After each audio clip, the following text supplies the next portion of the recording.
So here's the thing, everywhere you look right now, developers are talking about Rust. Twitter, Reddit, Hacker News, YouTube, it's all Rust this and Rust that. It's like the entire programming world woke up one day and decided Rust is the holy grail. And to be fair, Rust is amazing, it's safe, it's fast, it's modern. Companies like Microsoft, Amazon, Google, and even the Linux kernel are adopting it. That's huge, but here's the uncomfortable truth. Rust is not for everyone and it might not be for you, so let's break it down. Now, Rust was designed to solve problems that have haunted programmers for decades. Memory leaks, data races, buffer overflows. The kind of bugs that can crash rockets, bankrupt banks, or open massive security holes. Languages like C and C++ give you control, but also enough rope to hang yourself with. Rust flips that script. It forces you into memory safety and thread safety without a garbage collector. You get performance close to C++, but without the nightmare. That's why developers call Rust fearless concurrency. You can actually use multiple threads without your brain melting from race conditions. So yeah, it's powerful, it's secure, it's the language you want when you're building an operating system, a browser engine, or software that literally cannot afford to fail. But here comes the plot twist. Every Rust fan loves to tell you it's worth the effort, but they skip the part where the effort feels like running head first into a wall. Enter the borrow checker. It's Rust's secret weapon and your worst nightmare.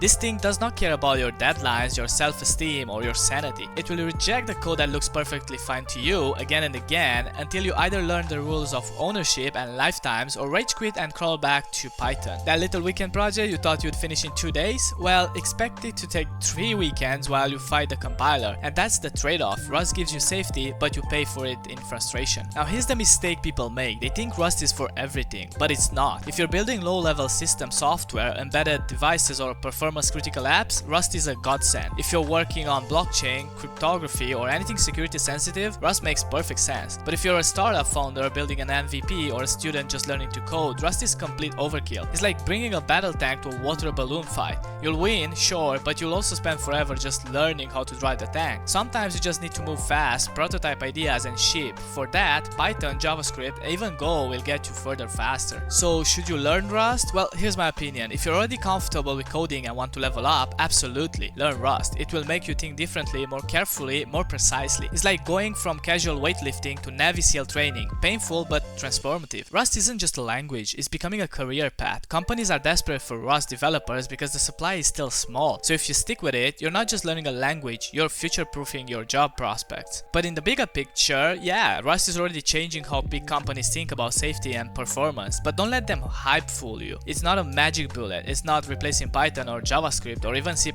anytime soon. The real future belongs to developers who know when to use Rust and when not to. Because in the end, Rust isn't just about speed or safety, it's about discipline. And discipline, no matter the language, is what makes a great developer. So should you join the Rust hype?